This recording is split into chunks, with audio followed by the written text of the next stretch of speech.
Welcome to the Latin American and Caribbean Vision of Circular Economy 2030. Before I start, let me tell you that we have simultaneous translation in English and Spanish. So please choose the icon where you can select English or Spanish.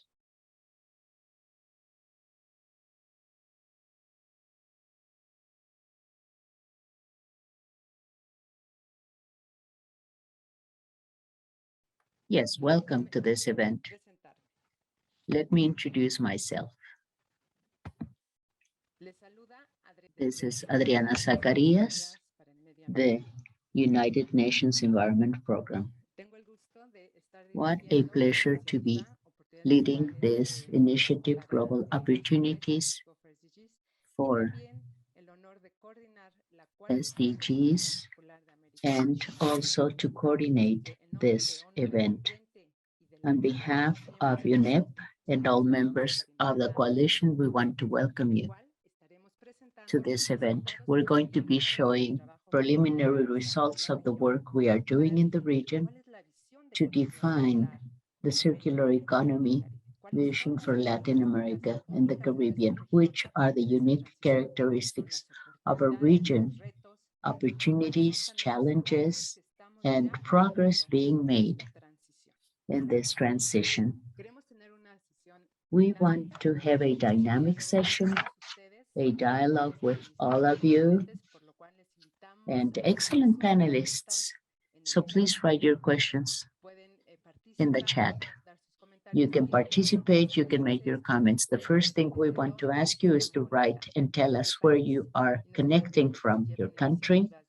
Tell us if you have circular economy initiatives in your country and which is the sector with those initiatives. Very well. Let me introduce the excellent panelists we have today. Government representatives of the finance sector as well, research, entrepreneurship centers, and international organizations. I will introduce each one of them. So without further say, let me give the floor to Vice Minister Rolando Castro. He is the Vice Minister for Energy and Quality at the Ministry of the Environment and Energy of Costa Rica. He's also on the steering committee of this coalition. Please, Mr. Castro. Please, Rolando, you have the floor.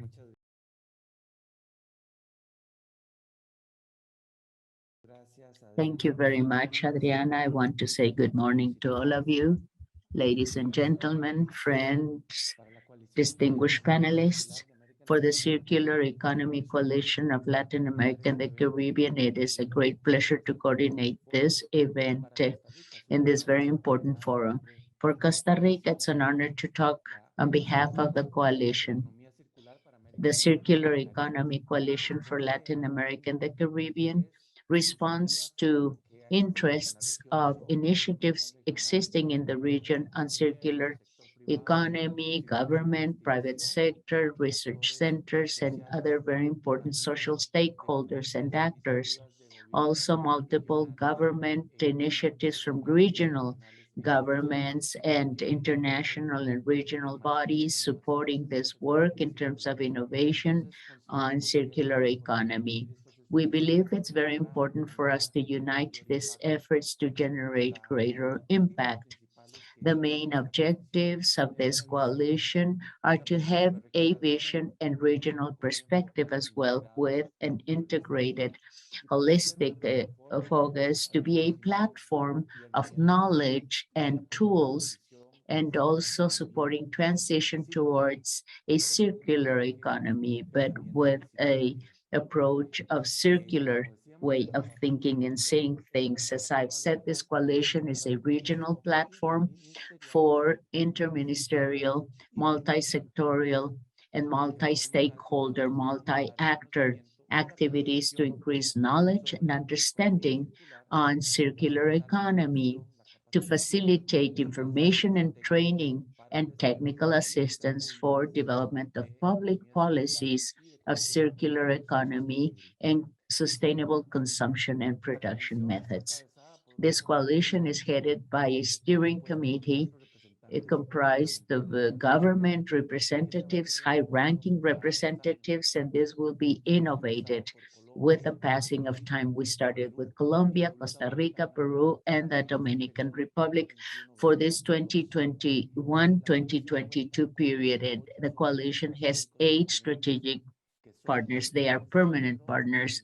The Center and Network of Climate Technology, CTCN, Ellen MacArthur, Inter-American Development Bank, IDB, the Konrad Adenauer Foundation, the Ellen MacArthur Foundation that we have already mentioned, PACE, Platform for Accelerating Circular Economy, also UNIDO, UNIDO, United Nations Industrial Development Center. And the main purpose is to generate a circular economy regional initiative. Why is circular economy important for Latin America and the Caribbean? Well, because our region has 8 of the 17 countries with most diversity in the planet, biodiversity. So this is just logical. We are a region also of diversity, which is cultural and geographic diversity. Our wealth is in natural resources, but also in our population. 160 million youths and adolescents live in this region.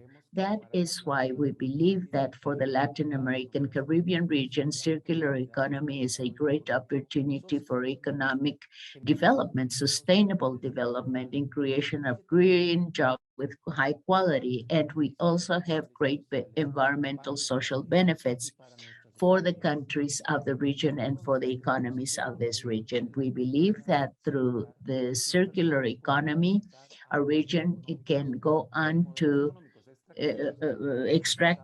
from extractive economic models based on exports towards economies that are highly diversified, that will be strengthening our economy to generate local jobs and employment, especially in COVID-19 context and the recovery process after this pandemic. We believe this generates major challenges, and we need to rethink the way in which we've been doing things. We cannot have an economic recovery making the same mistakes that we have been making. We hope this pandemic will be passing, but other crises like climate change and the loss of biodiversity are there. We have to pay attention to them. These are phenomena that have come to stay, and we have to coexist with them. So circular economy can give us this orientation and strategies that are very concrete so that we can make better use of our natural resources and our other resources, because the principles of circular economy may help us reduce consumption of raw materials up to 99%, and thus strengthen value chains of the region and also reduce vulnerability vis-a-vis price and markets situations. So we believe that in the region, we may strengthen our work through the circular economy. And as someone has already said, in terms of working opportunities, job opportunities, ECLAC is giving us information with the ILO.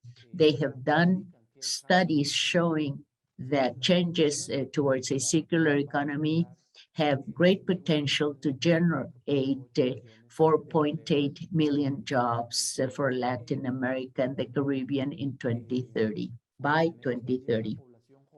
Since we have a young population, we believe this is a major challenge, but it is also a great opportunity because these new generations are very familiar with new production technologies, communication technologies, processing, management of information as well. This generates a great opportunity that we should be investing on youth for sure, especially in adolescent women and young ladies and young women. This is a great opportunity for our country and great investment we should be making. So all this potential in the region means we can be a block to access higher competitive marketplaces that will be able to recognize the origin of our products through certifications. For instance, we believe this is a great opportunity we have in our region, and this coalition is allowing us to work among us to exchange best practices, good experiences, but also to learn from the mistakes we've made in the past. And we believe that we are stronger as a region. That's why we hope this event may be good for us to get to know the coalition and the experiences we are having in our countries. We want to share this with you through our strategic partners, and we hope we may be able to work in the future with many of you as a coalition, countries, and partners. So then, let me now give the floor back to Adriana. Thank you so much for your attention. Thank you so much, Rolando Castro, the Vice Minister of the Environment of Costa Rica. Yes, I want to remind you that we have English, Spanish, Spanish, English simultaneous interpretation.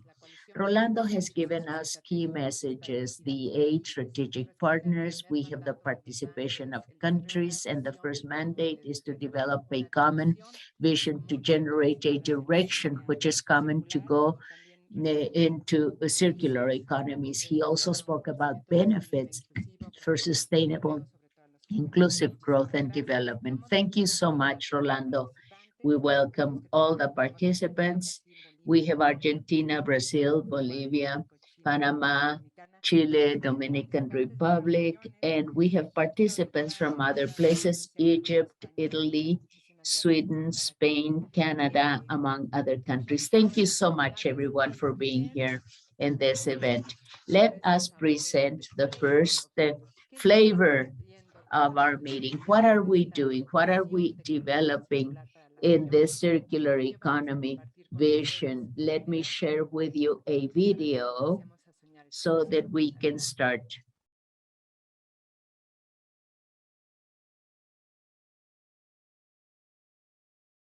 Latin America and the Caribbean constitute one of the regions with more ethnic, cultural, geographic biodiversity. Circular economy has gained high-level attention throughout the world. It offers a more resilient alternative model according to SDGs. This is how circular economy started in Latin America and the Caribbean through the environment ministers, February 2021. We are generating multi-sectorial, multi-stakeholder cooperation.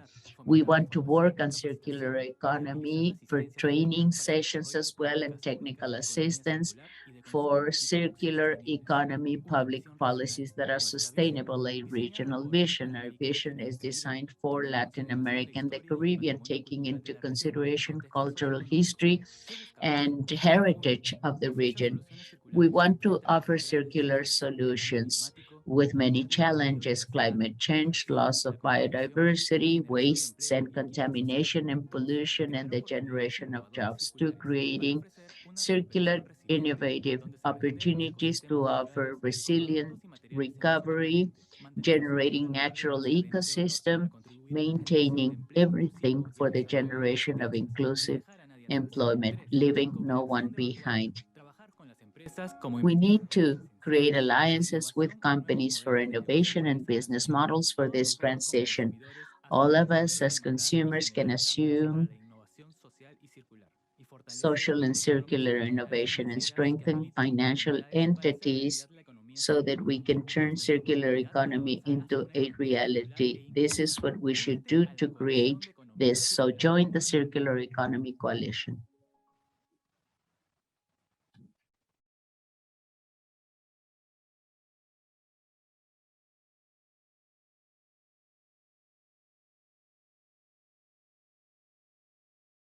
Very well, thank you so much. Well, this is the first flavor of this vision. Let me invite my dear colleague, Luisa Santiago, leader of Latin America of the Ellen MacArthur Foundation. Luisa, you have the floor. Could you expand on how we are seeing this work, this transition, and tell us more about the key messages of the work we do? Yes, thank you, Adriana. Good morning, everyone. Welcome to this very important event. As Adriana said, well, we are creating a vision. And what is this vision all about? Well, let me share with you on the screen about this vision of circular economy in Latin America and the Caribbean. Can you see it? Now you can, yes. What is this vision all about? The vision on circular economy for Latin America and the Caribbean. Let's imagine, let's dream 2030. About 2030, how can we accelerate our vision towards a circular, inclusive economy in the spirit? This is our journey to learn to create with so many people that are already applying the principles of circular economy in their lives and working towards a transition throughout the region. The Circular Economy Coalition for Latin America and the Caribbean, well, we have consulted governments, companies, international institutions, research centers, working together at the regional level, from Mexico to the Patagonia, so that we can be informed, connected, so that we can have a horizon for development based on principles of circular economy to create opportunities of innovation and growth, more qualified and skilled growth according to what we need in our region, to regenerate our biodiversity, to redistribute those values and economic growth. This is very important and we should start now. This is a prosperous economy we're talking about according to nature and to people's needs. There's a role for everyone in this. An important objective, as we've said, is to inform about the concept of circular economy. The need to expand this concept was very clear in our discussions. This is a vision of the coalition. And this has to do with the three principles in this design.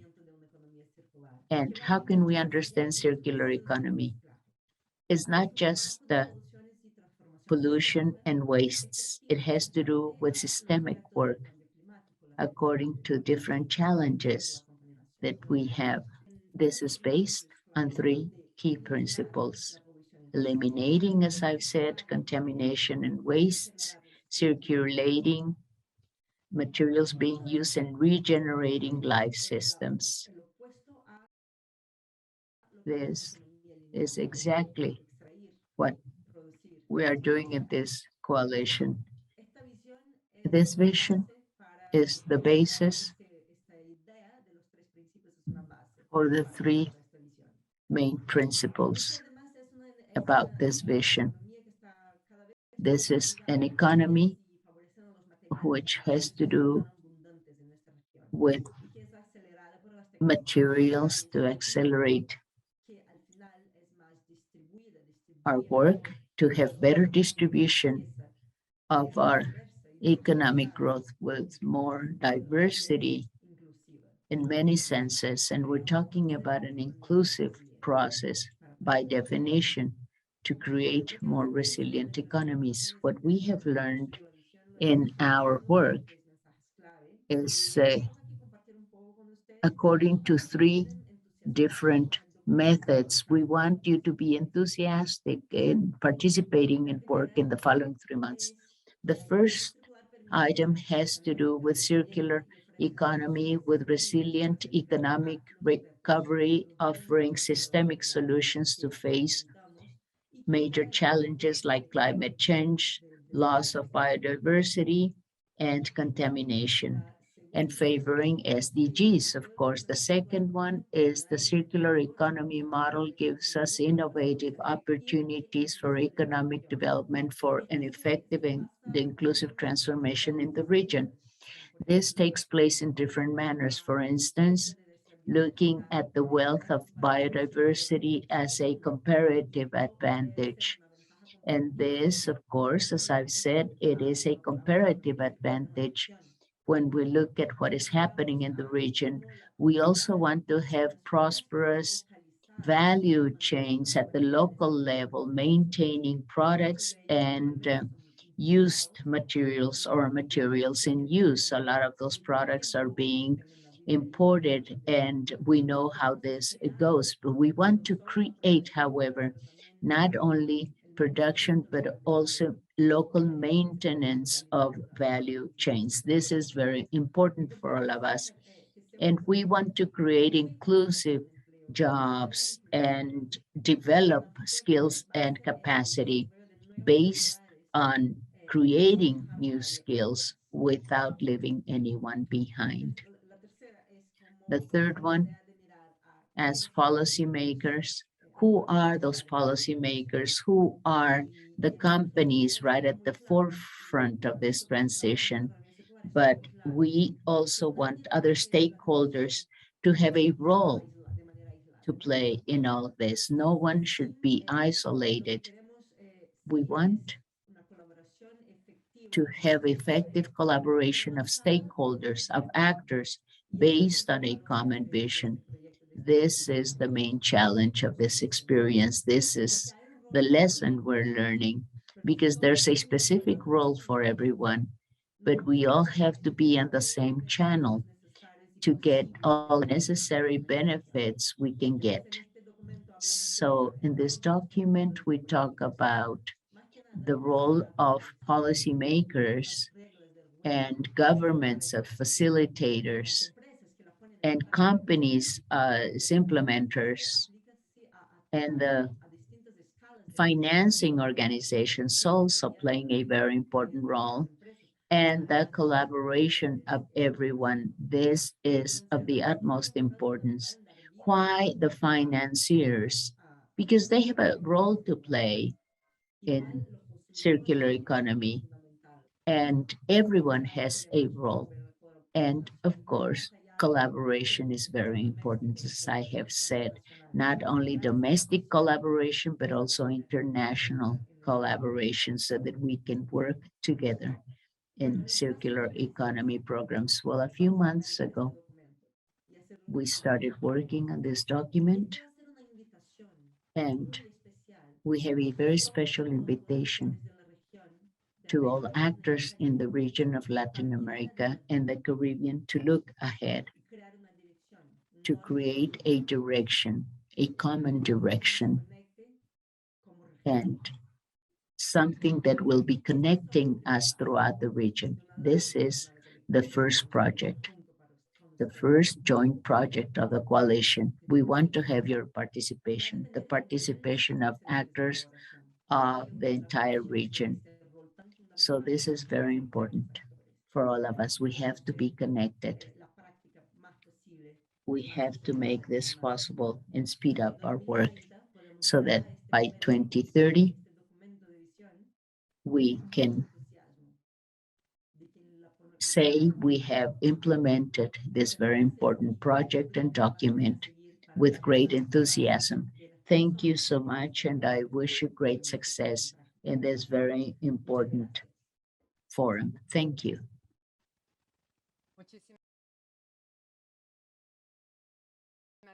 Thank you so much, Luisa, for this presentation. Let me tell you that we are creating a regional vision, a common vision with shared vision for and by Latin America and the Caribbean, giving us innovative capacities and also cooperation and actions. That's what we require. So please write your questions in the chat. We are going to be discussing different perspectives of the different specific characteristics for Latin America and the Caribbean, which is a mega diverse region, strongly based on extractive economy methods, but also with cultural wealth. The DNA we have is already on circular economy. We have great inequalities, poverty in our region, in Latin America and the Caribbean. So which are the opportunities we have through circular economy? Let me introduce our super panel now. We have Javier Naranjo, Environment Deputy Secretary for the Chilean Environment Ministry. Welcome, Javier. So happy to have you here, Javier. Let's start out with you. Chile is a regional champion on circular economy. Could you tell us which are those economic opportunities of circular economy in Latin America and the Caribbean compared to other regions? Please, Javier, you have the floor.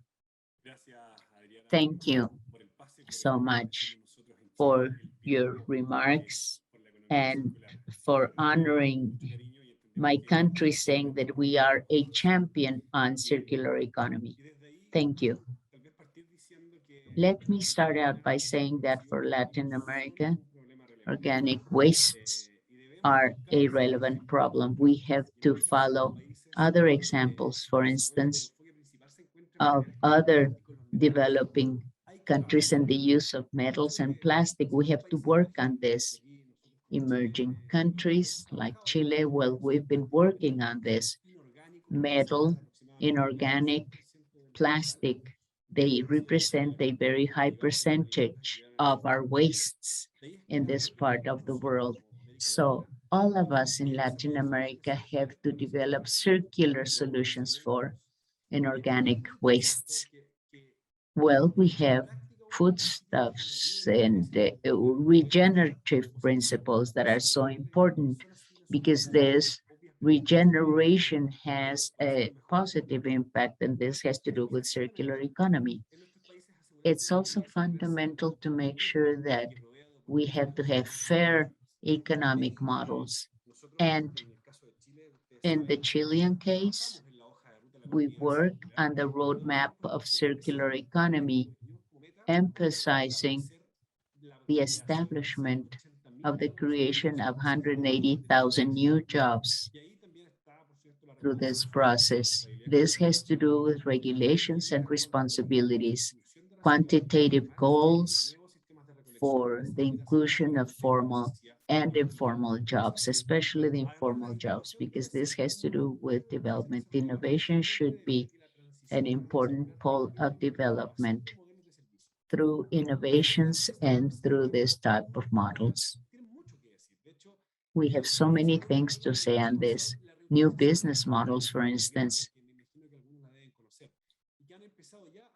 Some countries have started doing this with international impact. In my country, we are promoting the Innovation Center. And this is covering South American countries. This has to do with many other products and goods. We are the second country to do this, and this has to do with public-private partnerships so that we can create circular economy companies. We believe circular economy has to do with cultural issues, environmental issues. We need to have a daily experience of circularity, prevention of the use of plastic bags, for instance, in the shortest period possible, so that people will incorporate in their daily habits principles of circular economy. In the Chilean case, we have a program called Choose to Recycle, and we are working on this on different certified products. This way, Latin America and the Caribbean could learn from initiatives in developed countries to better promote circular economy. Thank you so much, Javier. for highlighting the importance of the generation of jobs, 180,000 in terms of waste management. And thank you for sharing the vision and progress being made on concrete actions that are now taking place, and also cultural transformation issues and daily experiences on circularity. That's very important. Now let's listen to the Academy, Pablo Vega, Director of the Center for Innovation and Circular Economy in Peru, CIEC by its Spanish acronym. Pablo, you have the floor.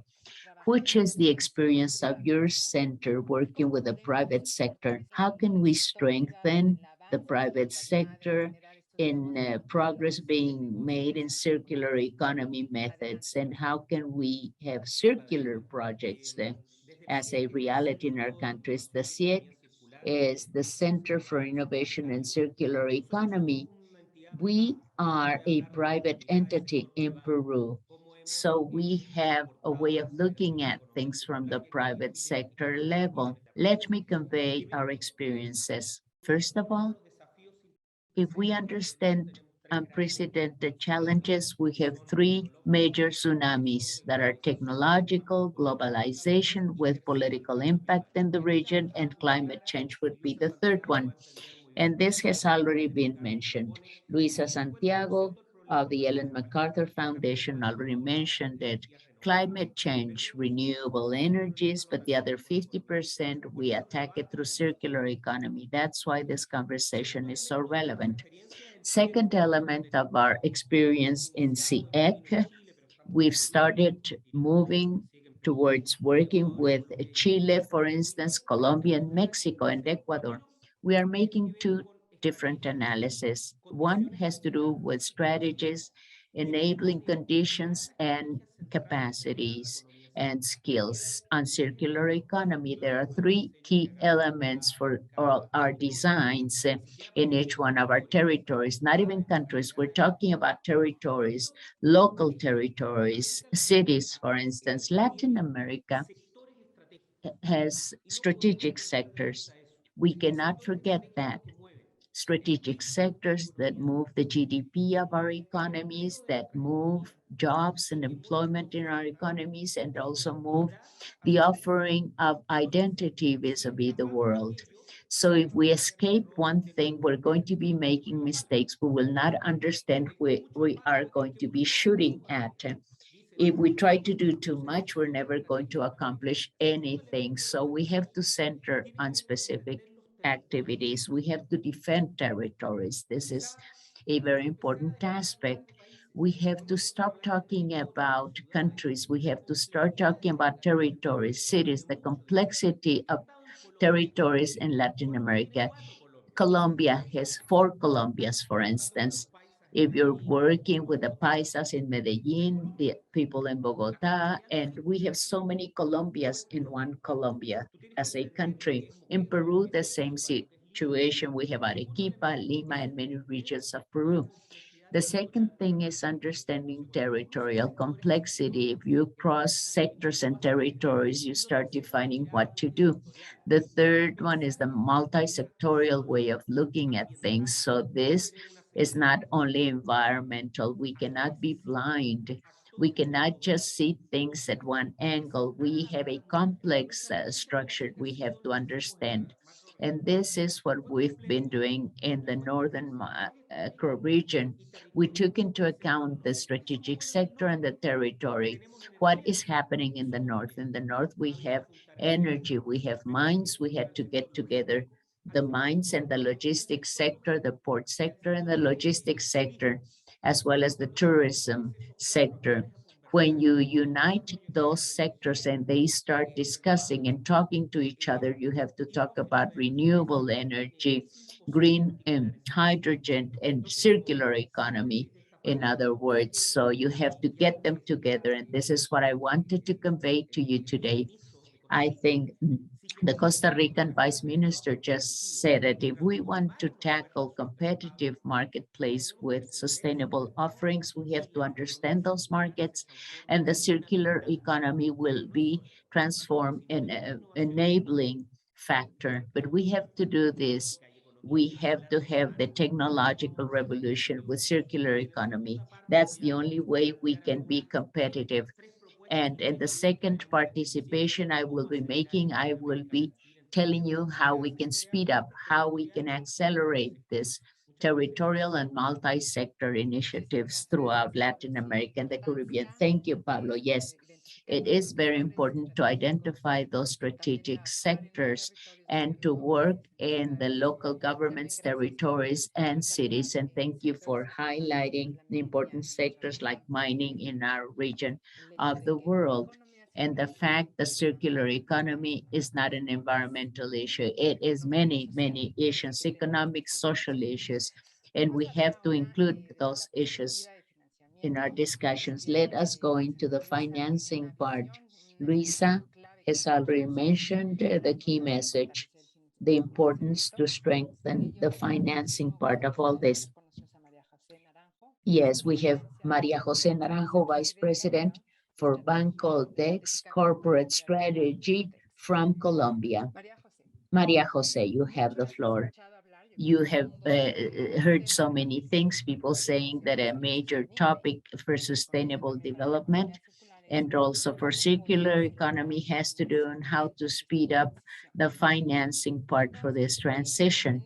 So in this, Maria Jose, we want to know what is it that Bancoldex thinks and the initiatives you have implemented for this transition towards a circular economy. How can we strengthen those initiatives? Well, thank you so much, Adriana. What a pleasure to say hello to all of you and the other panelists and participants. Yes, Pablo, Nicole, Javier, and of course, Adriana. Thank you so much. Let me do a recap on what we've been doing at Bank Coldex in terms of the financing part. Well, Bank Coldex is a symbiotic relationship between government and development projects. And this is in Colombia, and we have very important participation of the national government of the Colombian state to finance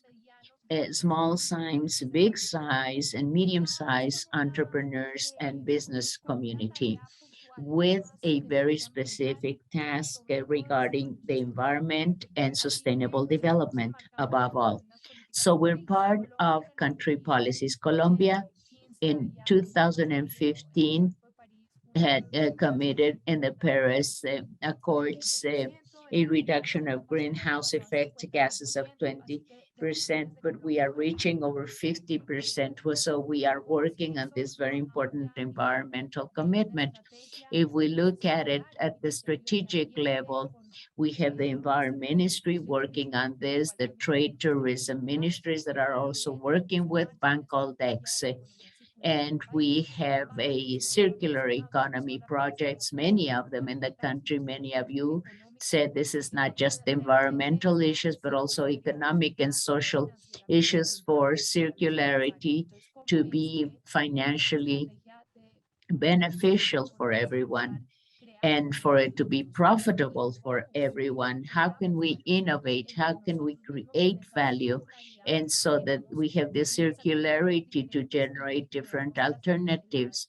And for us to be able also to look at the entrepreneurship DNA and the business DNA in our part of the world. So Banco Dex has been working now for 10 years in environmental issues, over $60 million. That's how much we've invested. So we're a development bank. How can we articulate our work? We're trying to put the poles together, the ends of the ecosystem together, seeking to have greater commitment, better company insertion in this circular economy policies. How to do this?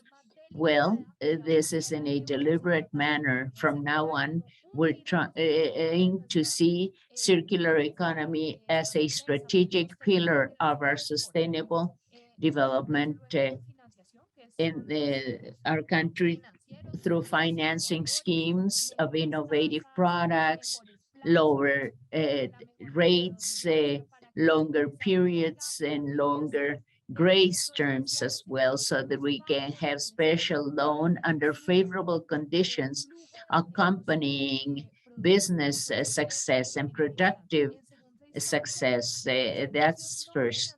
Second, non-financial services. How can we accompany entrepreneurs? How can we accompany the business community through our services? It is very important to evangelize the business sector, to have them learn these principles. They're not too familiar with circular economy yet, and we have to deliver knowledge and technical assistance to strengthen business capacity. And the third item is very important. We are articulators. We have to generate skills in first-tier banks. Remember, development banks channel resources through the traditional banking system. So we have to teach banks to understand what circular economy products are like, what are they like, what are they all about. So we're doing work hand in hand with the IDB, the International Development Bank, to understand circular economy projects. So then this is also part of what we have to do with banks, to teach them circular economy principles, to strengthen their environmental social risk schemes, and also the business community, the entrepreneurs who are going to be going to those banks to get financing, and they're also going to come to us at Bancoltex for those financing. So this is like a three-leg process: development, financial system, the entrepreneurship sector. We have to articulate our activities to get knowledge on circular economy, and for us to have the same understanding of this circular economy process. And we're working with many other institutions, IDB Invest. This is a great use for us to understand more about these concepts. And finally, let me give you an example. Credit lines, special credit lines under favorable conditions for circular economy projects. This is what we're doing. A lot of those projects have already been mentioned. How do I reuse? How do I recycle? How do I regenerate? We're supporting this with credit lines, not only through financing schemes, but also through technical assistance. This is value added. And I think this is what the development bank should be doing. That's all I wanted to say for now. Adriana, thank you so much. Maria Jose, thank you for reminding us of those three pillars: financing, the business sector, and the development banking system. Yes, and I also wanted to say that part of the efforts of the coalition with IDB and with other organizations, we are working on the development of a financial report on circularity to talk about mechanisms of financing and how they can participate in our progress. Now, let me give the floor to Nicole Stoffer. She is of the Konrad Adenauer Regional Program for Energy Security and Climate Change in Latin America. She's been very active on this. Yes, there's a very interesting study at the end of last year, mapping, saying that the region has over 150 initiatives of public policies in the circular economy. Nicole, could you tell us about this mapping, trends in the region, the different success factors that have contributed towards launching those initiatives? Please, you can go ahead. Thank you, Adriana, for the invitation. We're so happy to be an active part of this coalition. If you ask me about progress being made, according to the study you've just mentioned, I would say that generally we can see very good progress being made in the region. You mentioned the 150 initiatives at the end of last year. We had already done work with CIEC in 2019, where we identified 80 initiatives. So I think that the mere fact that in 2019, 2020, those initiatives have grown in the midst of this pandemic, and this shows great importance and success. We've changed the methodology a little, but what we can do, however, is to say that 75% of those initiatives throughout the region are programs, standards, strategies, and agreements. And this allows us to visualize work being done by national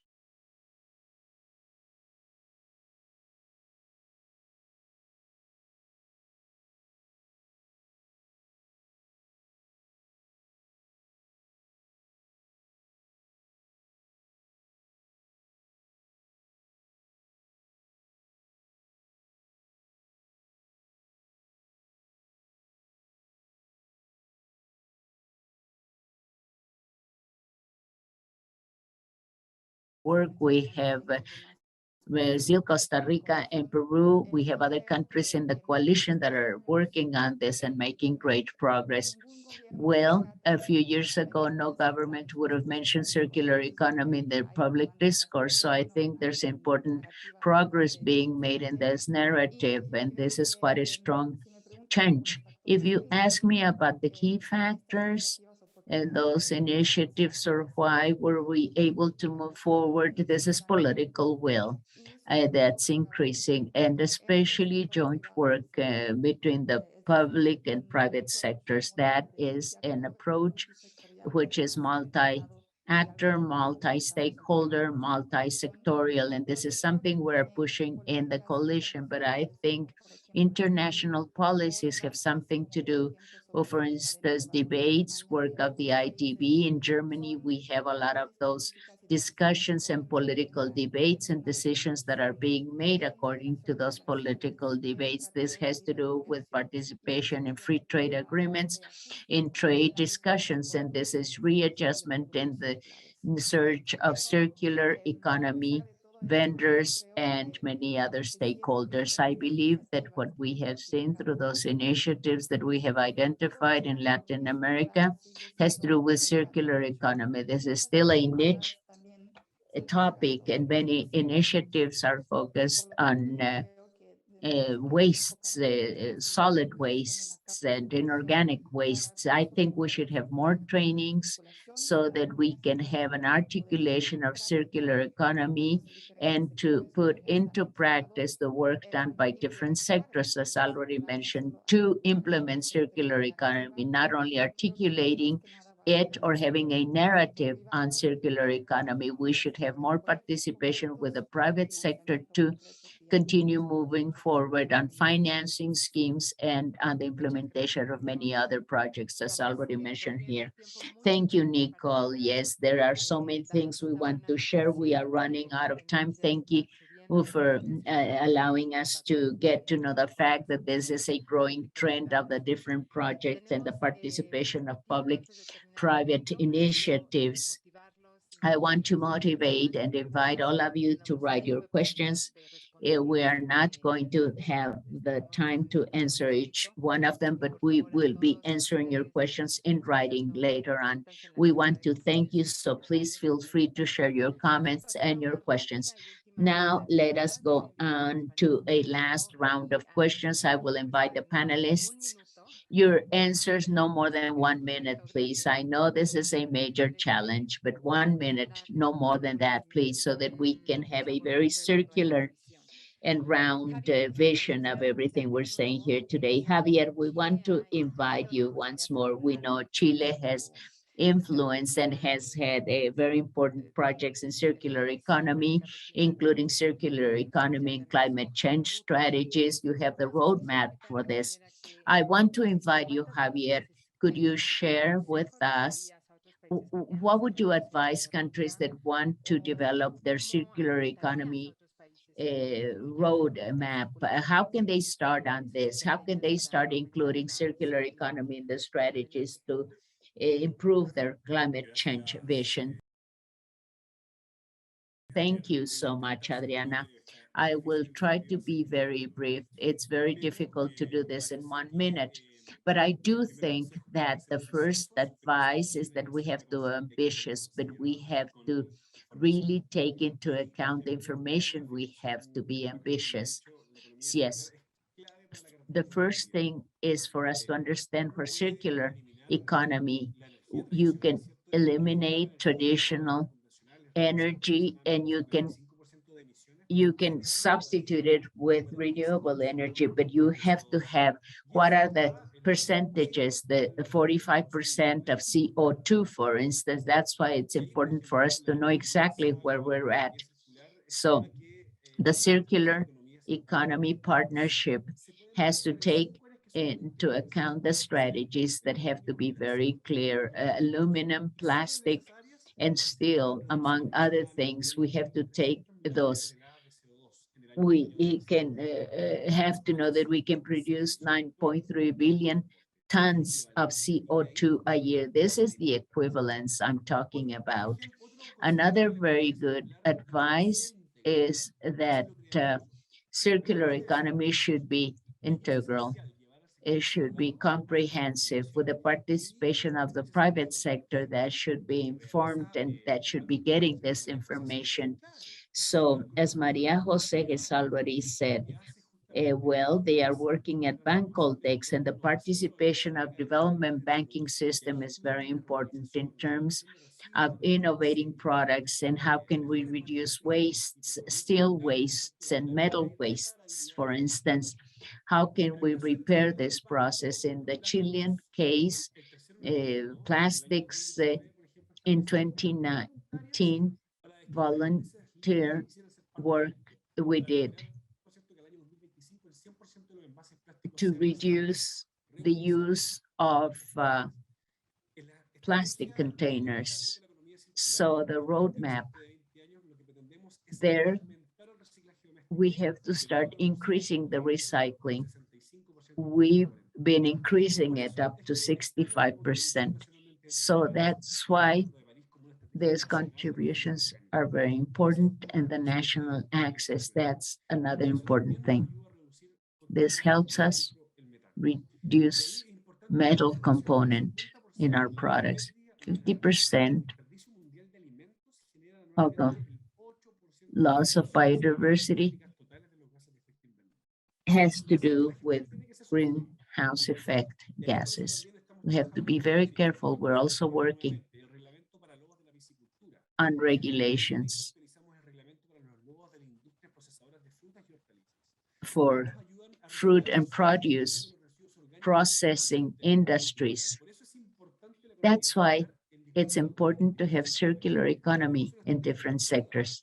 We have exclusive strategies for construction because so many wastes are generated through the construction industry. And we're also talking about annual savings. Thank you very much, Javier. So much counseling and advice you are giving us, including key sectors on circular economy. And thank you for mentioning the value chains. Pablo, as of the regional vision presented by Luisa, according to you, which are the necessary factors and which recommendations would you make to foster greater participation of the private sector and other stakeholders and actors that you believe should be getting involved and should be having a commitment in this transition? Well, we have to go to action with 3 ideas.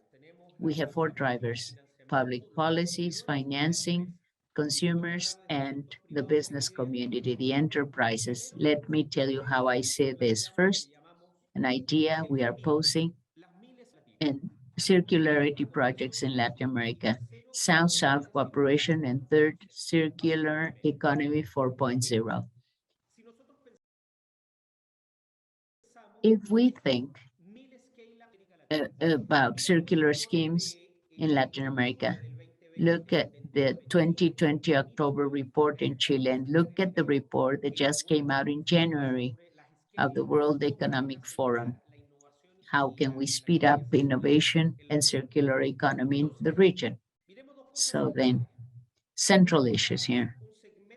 You take a segment of companies in Chile, for instance, 1% with the highest growth. Between 2015, 2018, it generated 40% of the group. First, you have to segment the companies. You have to create clusters of those economies or industries that are already penetrating more sustainable markets in order to increase sustainable market participation. If you're a bank, you have to understand that profile through this segmentation process, because you have investment in machinery, for instance, and you have to continue investing. Companies with businesses in different countries, well, you say, maybe I'll have a bank, but I also have to have companies with circular economy to create a network of banks that are partners in my strategy. So these are circular schemes. This is what I mean by the segmentation process, to generate greater collaboration and to have an impact on public policies. Chile is a good example of the participation of the private sector. The Konrad Adenauer Foundation has already mentioned this. Second, South-South cooperation is of the utmost importance for the participation of strategic sectors, not only mining, but also sustainable agriculture. We have a tremendous opportunity. Gastronomy in Peru is one of the best in the world, but it has to be sustainable gastronomy. If not, then markets are not going to be accepting our products to put on the table at the international level. We have to understand circular economy as 4.0. And this is very important. It is impossible to do anything if we don't see it that way. Yes, and we have to look at the prices, and we have to start lowering those prices through circular economy projects. We have to generate thousands of projects for circular innovation in the region, and how this contributes to the GDPs in our countries. This is joint investment. We have to look at the GDP of our countries so that we can have social peace, we have jobs, and move forward on growth strategies in our countries. But we have to look at the variables. If not, this is just a conversation with no useful results. Thank you so much, Pablo. I agree with you. We have to be looking at the GDP to look at the economic opportunities we're going to be generating. Yes, the scale-ups. This is very important. You mentioned about the scale-ups, and this is, of course, very interesting, and the financing part as a strategic area. So, Maria Jose, to reach this vision of circular economy in the region, what are the financial institutions? How can they promote more financing for circularity? Well, yes, thank you so much. Yes, development bank, banks, and entrepreneurs or business community. That's the cycle to generate a system for those things to happen. How can we do this? How can we increase those initiatives? Well, we can create market conditions for this to happen. This has to do with the financial system, understanding, knowledge, environmental, social risks that are strong from the banking system side, and looking at those projects. And then the business community, the entrepreneurs have to start looking at how to start participating in circularity, and also the financial system. We are articulating bodies, and we work with different associations, chambers of commerce, government, the academy, and the mayor's offices in different parts of the region for and by entrepreneurial development. In the Colombian case, in the 32 departments we have, as already mentioned, we are a region, a country of regions and of territories, as well as already mentioned here, but with the three legs of this dynamic trio, and with a strong system, having all the information to develop structural projects, and to understand the best way to finance those projects and to analyze those projects. Thank you very much, Maria Jose. I like this dynamic trio that you mentioned. This is very important for our vision.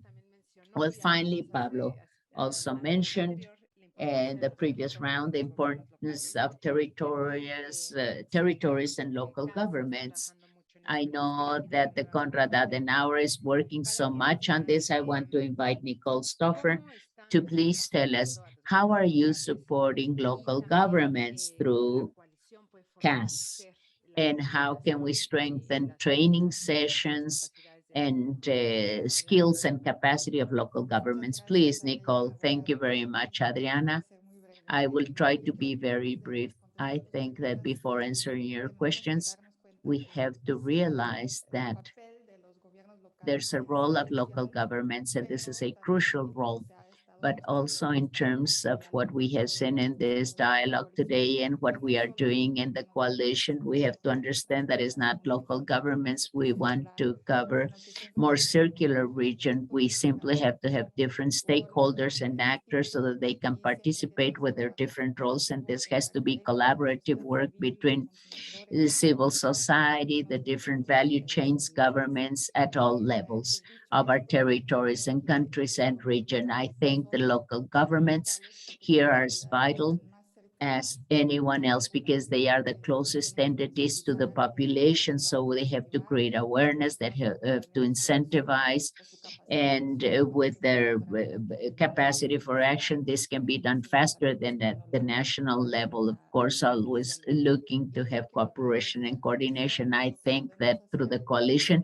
what we can do, and this is something we're already doing in the Konrad Adenauer Foundation, I think the idea is to want to support public circular initiatives to generate local competition in Latin America. And for us in CAS, this means working with different organizations, fostering circular economy in the region. We have a major challenge where we are training teams, municipal teams at the local level to strengthen their circular economy projects so that they can create their own roadmaps.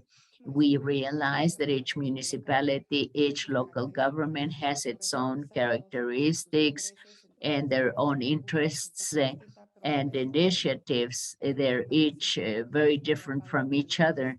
So that's why we have to work with our partners, our allies in the territories that are already implementing circular economy initiatives. And with this, we've trained about 70 professionals in 20 municipalities in Peru, Argentina, Guatemala, and Chile. And we know this is not the only project, but we think we can carry out many projects in the coalition. That's what many of our partners are already doing. Many other people listening to us in this session are already participating in local initiatives. I think the best message I could give you is that cities have a very vital role, and institutions have a vital role in the circular economy initiative. Circular economy is an opportunity for development, to improve development in your communities, and at the local level, we can also launch those projects. And with that, municipalities may and should be a clear example of objectives and national strategies in their own countries. And I think this is a key factor to continue collaborating with those municipalities. We are more than ready to continue doing this through the coalition and through the foundation. Thank you. Thank you so much, Nicole. We want to thank you for emphasizing the circular roadmap, and she's reminded us that the coalition is supporting this. I wanted to add that together with CAS, we are holding workshops, we're training journalists, and how is it that we can work with the academy? We're also working in the academy to strengthen skills and capacity in general and capabilities. So how can we make it a transversal, a cross-cutting initiative? We've said so many things. There are so many things we wanted to say to integrate this regional vision. I want to thank each and every one of you, all the panelists, all the participants as well. Thank you so much. This is a key message that we have a clear and key message. We have a common vision that we want to develop for Latin America, by Latin America and the Caribbean. We have to identify the key sectors and the different circular economy opportunities. You've mentioned many of them in terms of jobs, climate change, and innovation opportunities. I think it's quite a pleasure to see how this is moving forward. We have to speed up everything we do. What you said, Pablo, yes, the scale-ups. Thank you for sharing the scale-ups and for sharing reports in the chat. And once more, I want to emphasize copper action, cooperation and action hand in hand, multi-stakeholder, multi-sectorial actions, intergenerational activities, intragenerational activities accompanied by action. Rolando and Luis, I wanted to invite you, but it's just 30-second participations. Well, Luisa, please. Yes, Luis, thank you so much. Ready, 2 seconds. Just wanted to say thank you. I want everyone to be inspired. I want all of you to be inspired. Are so many things we have to continue doing still. Thank you, Rolando, please. Well, thank you. I think what we have seen is a very good example of the work of the coalition, its potential throughout the region. And I think that we just have to continue working. That's all we have to do to continue with this vision and this common objective in our region, in Latin America and the Caribbean, to implement our vision. Yes, thank you. I want to thank everyone. And 2 messages to close. One, to emphasize that the coalition is an open platform. We are now open to getting new members, people who want to participate, people who want to create partnerships, alliances. We want to speed up this transition. We invite you, if you're interested, please contact us. And the second thing is to thank especially the World Circular Economy Forum, WCEF, and also all the other stakeholders. We want to express our appreciation on behalf of all the members of coalition. We want to thank you, and we want to continue this collaboration with you, and you can count on us for the forum next year. Thank you, everyone, and have a wonderful afternoon. Yes, thank you. Thank you. See you soon. Thank you.